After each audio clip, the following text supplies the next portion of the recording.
Shalom et excellent mercredi à tous les valeureux guerriers de Christ. Toujours dans le cadre de prière lumineuse, nous continuons avec la thématique, le prix à payer pour briser les limites. Et nous sommes toujours dans la partie du vœu. Et pour cela, nous allons lire Deutéronome chapitre 23, les versets 21 à 23. La Bible dit, si tu fais un vœu à l'Éternel ton Dieu, tu ne tarderas point à l'accomplir. Car l'Éternel ton Dieu t'en demanderait compte et tu te chargerais d'un péché. Si tu t'abstiens de faire un vœu, tu ne commettras pas un péché.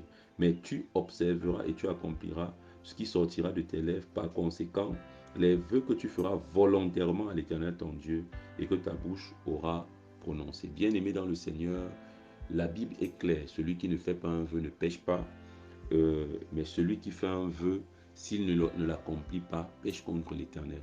Le vœu donc a la capacité d'introduire Dieu dans nos combats.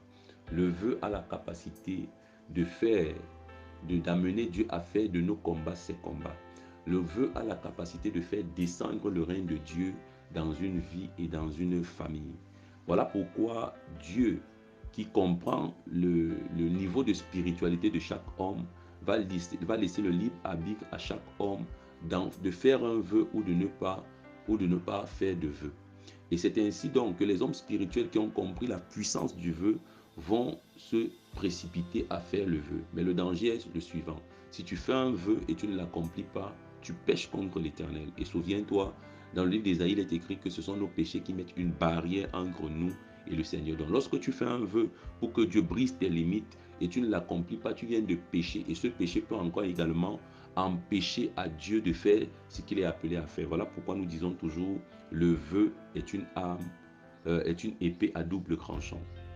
Et aujourd'hui, j'aimerais que tu comprennes que ne pas faire un vœu, n'étant pas un péché, peut également empêcher à Dieu de se déployer à un certain niveau. Mais faire un vœu peut amener Dieu à se déployer à un niveau extraordinaire.